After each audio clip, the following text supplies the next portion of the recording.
Now, we're going to talk about a flow hack today. I've already introduced a few, and this is probably the third one that we'll look at. Again, feel free to find your own. I would also encourage you to think about the cycles that I've looked at and introduced before, and go back and have a look at my blogs if you haven't seen this, of where flow takes place in a cycle of struggle, release, flow, and recovery. So you might want to think about your flow hacks being aligned to that. So for example, sometimes when I run, I went for a run last night, and I made sure the first front of that run was a struggle.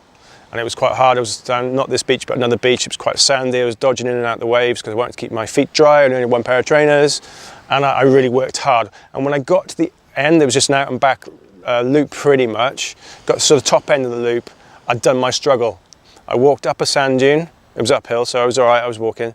And I just started to release that. And then I was in the dunes, and it was just a different environment. And just started to release that struggle of what I experienced in the first part of the run. And then you're in that flow state, and then I'm thinking, well, what books can I write and what great ideas, and you're gone. I'm away with the fairies. Time, who knows what's going on? It's all gone.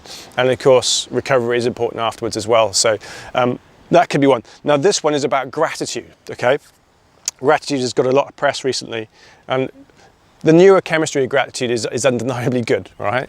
So I really encourage you to practice gratitude. However you practice it is up to you. Now, of course, you can just have a routine where once a day you might want to journal it and write down what you're grateful for, 3 things in a day.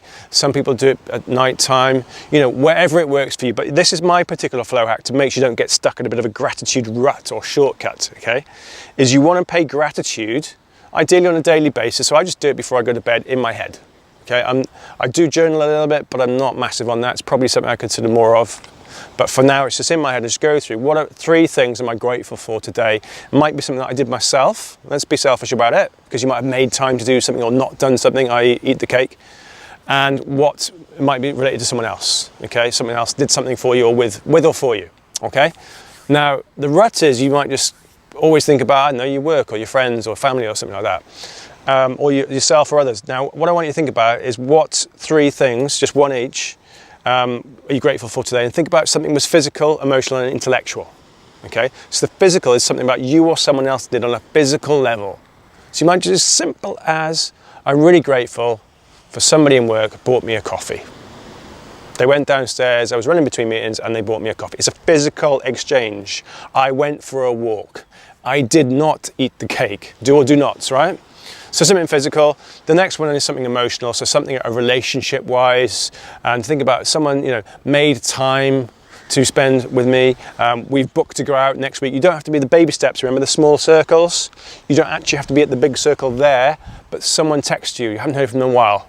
Actually, that happened to me today. Someone sent me a text back tonight. I'm really grateful for that. That's it. We're not necessarily meeting yet, but we've got that text, okay, so I'm grateful for that. And then finally, intellectually, something that you've learned, knowledge-based, what one thing you can think of there. Again, it can involve other people. So it might be someone took time out to show you something that they were doing. Someone just sent you an email, an article, or something like that. But it's a nice little way to pay gratitude. So again, I just do think of those 3 things in my head. It gives me a bit of a map, and closing my eyes now, because I do it normally when I'm kind of drifting up that lucid state. Just think about those 3 things.